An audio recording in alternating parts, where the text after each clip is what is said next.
I wasn't supposed to hear it. Dad forgot to end the call, and suddenly his voice filled my room cold, calm, terrifying. That old man won't last a day after our Thanksgiving surprise. Then Mom's laughter followed. The mansion will be ours by Christmas. My heart stopped. They were talking about Grandpa Henry, my billionaire grandfather.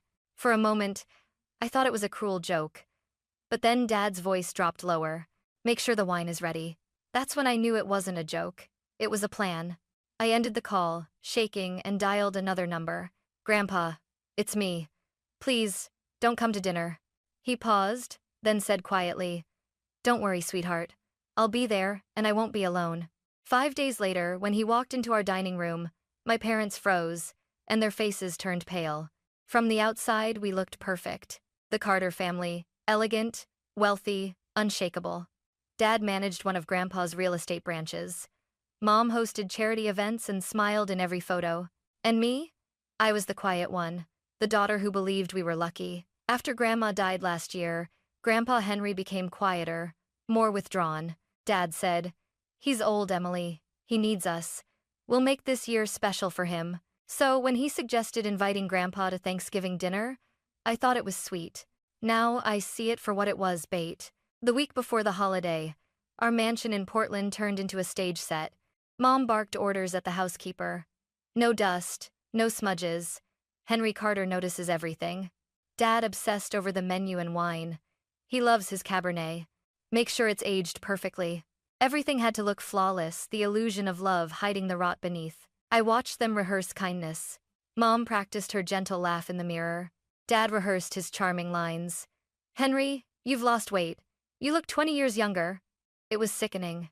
One night, as they discussed seating arrangements, I asked carefully, Dad, why are you so nervous? He's just family. He smiled too quickly. Because family deserves our best. But when I walked past his office later, I caught a glimpse of his computer screen, a document titled, Property Title Transfer, Draft. My chest tightened. I tried to convince myself it was nothing. Maybe legal work, maybe old files. But every time I heard them whisper, every time Mom mentioned new beginnings, I felt the floor under me cracking. By Tuesday night, Mom said, when Grandpa arrives, you'll pour the first glass of wine for him. You're his favorite, he'll never suspect a thing. I smiled weakly, pretending I didn't understand. But inside, I was screaming. When I lay in bed that night, staring at the ceiling, I realized I couldn't keep pretending anymore. I'd already called Grandpa once, warned him. But now, I needed to trust that he meant what he said, that he'd be ready. And yet, a part of me still hoped I'd be wrong. That maybe, just maybe, my parents weren't as monstrous as I feared. I stared at my phone for almost an hour before I found the courage to call him. My hands were trembling so badly I almost dropped it. When Grandpa Henry answered, his voice was calm, too calm. Emily, sweetheart, it's late. What's wrong, Grandpa? My throat tightened. Please don't come to Thanksgiving dinner. There was silence. Long, heavy. Why not? I took a shaky breath and whispered the words that had haunted me for days. Dad and Mom, they're planning something. Something terrible. I overheard them. He didn't interrupt. He didn't even sound surprised. Tell me exactly what you heard. So I did. Every word. That old man won't last a day after our Thanksgiving surprise. The mansion will be ours. When I finished, my heart was pounding so hard I thought I'd faint. Another pause. Then, softly, You did the right thing, Emily. I'm proud of you. You believe me? I whispered. Of course. I've seen the way they look at me lately. Greed has a way of showing itself. That broke me. Tears streamed down my face, part fear, part relief. Please, Grandpa, go somewhere safe. Don't come here. No, he said firmly. If I run, they win. I'll come, but not alone. Not alone? Don't worry about it. Just act normal. Let them think you know nothing. Before I could ask more, he hung up. The next morning, Mom's cheerfulness made my stomach turn. Your grandfather confirmed he's coming. Isn't that wonderful? Her smile was sugar-coated poison. Dad kissed her cheek, murmuring, Good. Everything's going according to plan. They didn't notice me standing in the doorway, frozen. That night, I lay awake, listening to the rain against my window. Every thunderclap sounded like a countdown. I replayed Grandpa's last words over and over. I'll come, but not alone. Who would he bring? A friend? His lawyer? Security? And most importantly, would it be enough?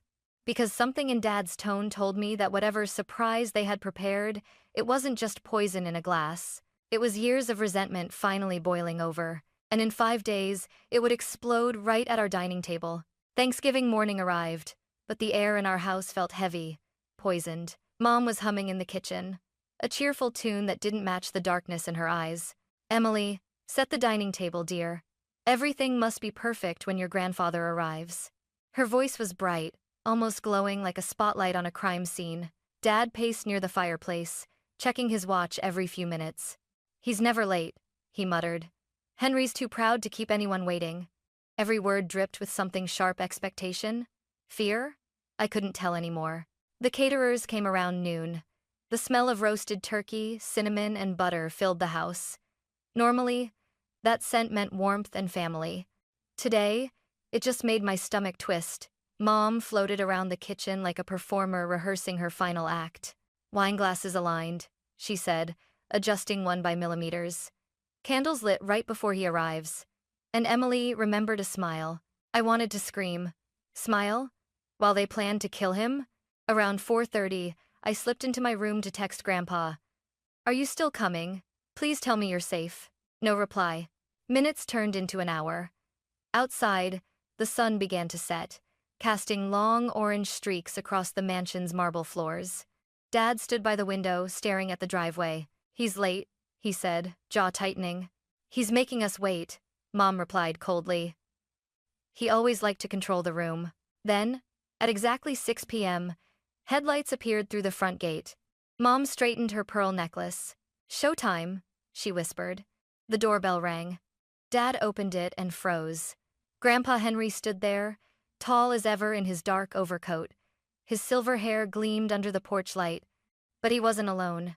2 people stepped in behind him, a woman in a navy suit and a man with an earpiece. Richard. Elaine, Grandpa said smoothly. This is Miss Holloway, my estate attorney, and Mr. Rhodes, my head of security. Mom blinked. Security? For Thanksgiving dinner? Oh, just a precaution, Grandpa replied with a smile that didn't reach his eyes. After all, can't be too careful with family these days. The words sliced through the room. Dad forced a laugh. You're joking, right? I rarely joke about my will, Grandpa said. He stepped past them into the living room, scanning everything, the table, the glasses, even the wine bottle waiting beside the decanter. Then his eyes met mine. He gave a slight nod, almost invisible, but enough to make my heart settle for the first time in days. Dinner was about to begin. But this wasn't a family gathering anymore. It was a battlefield disguised with linen napkins and candlelight. We sat at the table like actors trapped in a scene we couldn't escape.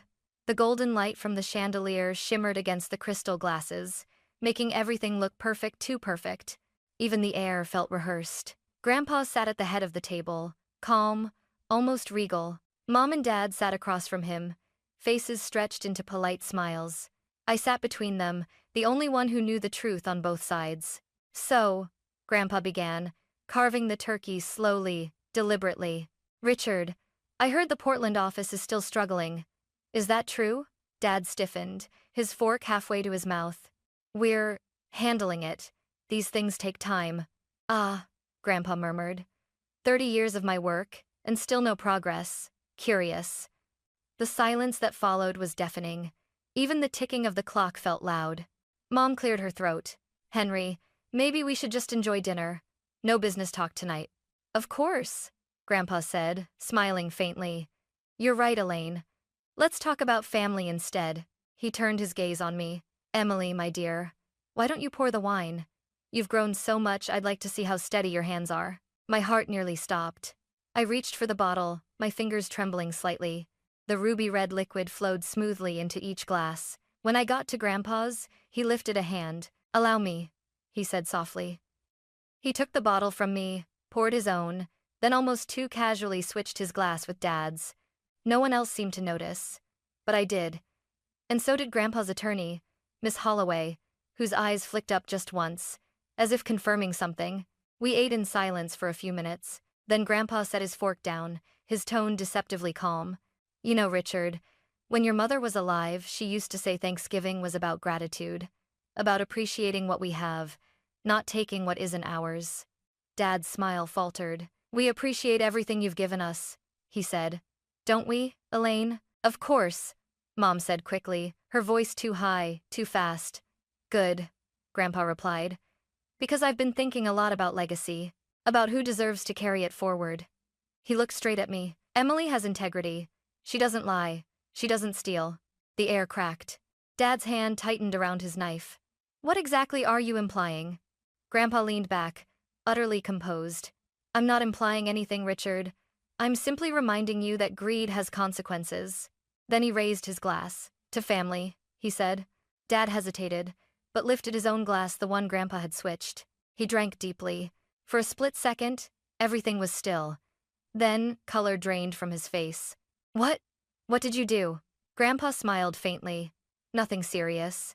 Just a little taste of what trust feels like when it's poisoned. Dad's hand shook as he clutched the edge of the table. His face turned ghostly white. What did you put in my glass? Grandpa leaned forward slightly, voice cold and deliberate. Relax, Richard. It's not poison. Just a mild sedative. You'll be fine in a few minutes. But at least now, you know how it feels to be powerless. Mom shot to her feet. Henry, how dare you? This is insane. Is it? Grandpa's gaze cut through her. Or is it justice? Her voice trembled. You can't prove anything. You can't. Actually, he interrupted smoothly, nodding toward the end of the table. I can. Mr. Rhodes, the man in the black suit, tapped his tablet. A video began to play on the massive dining room TV behind us. The audio filled the room, unmistakable voices. Dad, that old man won't last a day after our Thanksgiving surprise. Mom, the mansion will be ours. The sound of their laughter echoed through the dining room. Mom's face drained of color. Dad sat frozen, eyes wide, lips trembling. Where did you get that? He whispered. Your phones, Grandpa said coolly. I didn't bug them. You forgot to hang up. Emily heard everything. She called me right after. Both their heads snapped toward me. You told him? Mom hissed. I saved his life. I shot back. Someone had to. Dad slammed his fist against the table. You stupid girl.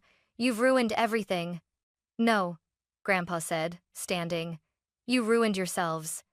Miss Holloway opened a leather folder and began laying out papers on the table. Her tone was crisp and unshakable. As of this morning, Mr. Henry Carter has transferred full ownership of the Carter Mansion and related properties into a charitable foundation, the Carter Trust, under Emily Carter's management. Mom gasped. What? You gave it to her? Not gave, Grandpa corrected. Entrusted. I built this family on integrity, not greed. Dad's breathing grew ragged. You can't just erase us from everything. We're your blood. Blood means nothing without honor, Grandpa said, his voice rising for the first time. You wanted to kill me for money, Richard. Your own father. You drove me to it, Dad shouted, slamming his chair back. You always controlled everything, the business, the will, my life, and you threw it all away. Grandpa's voice thundered across the table. You think this mansion defines power?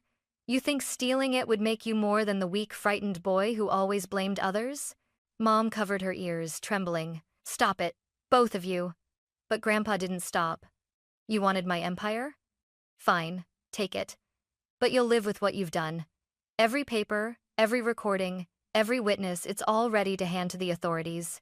Tears welled in my eyes. I'd never seen him like this, fierce, unstoppable, righteous. Grandpa, please, I whispered. He turned to me, his expression softening. Don't cry, Emily. This isn't vengeance. It's truth. He faced my parents again. You plan to end my life for this mansion. Tonight I end your claim to it. You have nothing here now, not the property, not my trust, not my respect. Dad's voice broke into a plea. Henry, please. We can fix this. You already did, Grandpa said, stepping back. By showing me who you really are. Silence. Just the faint crackle of candles burning low. Mr. Rhodes took a quiet step forward. Mr. Carter, shall I escort them out? Yes, Grandpa said. They no longer belong in this house. Mom collapsed into tears as the guards guided her toward the door. Dad followed, defeated, staring back at me one last time. I met his gaze, and for the first time, I felt no fear, only relief. The front door closed behind them with a hollow, echoing click. Grandpa sank back into his chair, exhausted but calm. "Justice," he murmured, staring into his untouched wine. "That's the real Thanksgiving gift." I reached across the table, took his hand, and whispered, "You didn't just save your life tonight, Grandpa. You saved mine too." The dining room was silent after the door slammed shut. Only the faint clink of the chandelier swaying above us broke the stillness. My parents, my own flesh and blood, had just been escorted out of the mansion like criminals. For a long time, no one spoke. Grandpa sat still, his fingers lightly touching the tablecloth where their glasses had been. Finally, he exhaled. "I never thought I'd have to do that," he said quietly.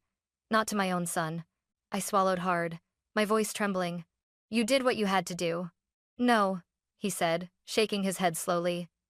"I did what he made me do." We heard muffled shouting outside.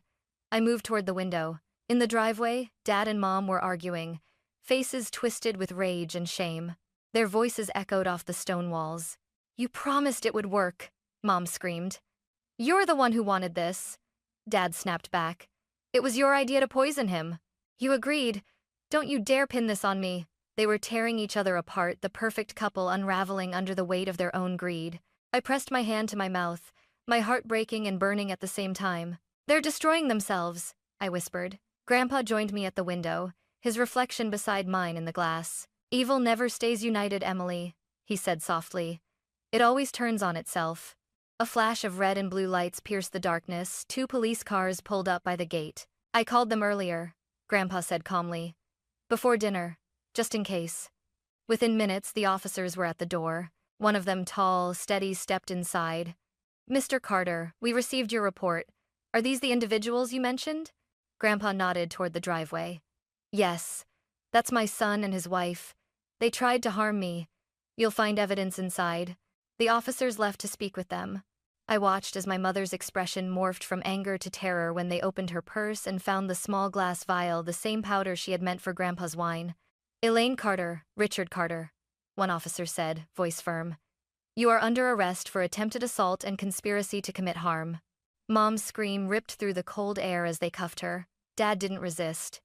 He just stood there, hollow-eyed, whispering, "Emily, please, tell them."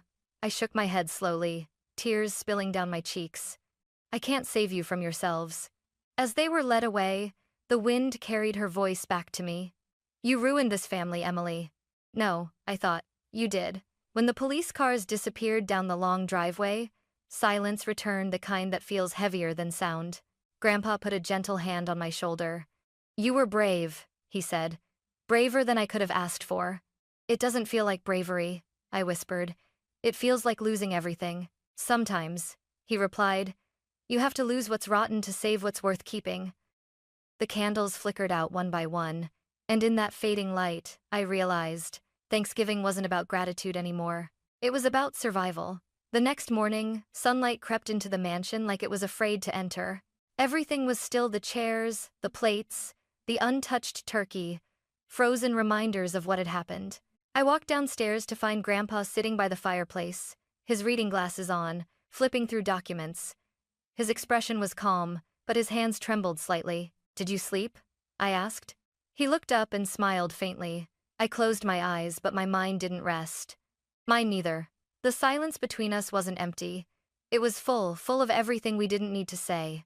By noon, the phone began ringing nonstop. Neighbors, journalists, even board members from Grandpa's company. "Billionaire Henry Carter survives alleged poisoning attempt by family," the headlines read. I turned the TV off. He didn't need to see that. Later that afternoon, a detective stopped by with an update.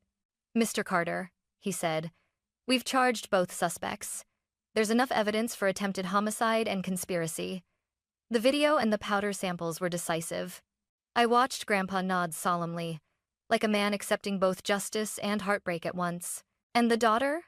the detective asked gently. Grandpa smiled softly at me. "She's not a suspect," he said. "She's the reason I'm still alive." When the detective left, I finally broke down. "I don't know how to feel." I whispered. They're my parents, Grandpa. But they tried to kill you. He sighed, closing the folder on his lap. Sometimes, the truth feels cruel, but it's still the truth. And it sets us free even when it hurts. Days passed. Reporters camped outside our gates, hungry for scandal. But Grandpa refused all interviews. Justice doesn't need an audience, he told me. It just needs peace. Meanwhile, Mom and Dad's lawyers reached out for plea negotiations. The prosecutors offered a deal. Lesser charges in exchange for full confession. Grandpa agreed.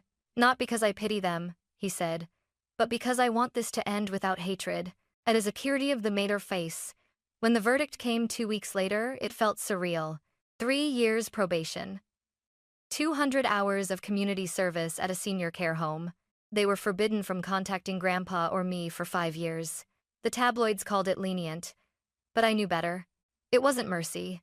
It was consequence, poetic and quiet. That night, Grandpa poured us both tea instead of wine.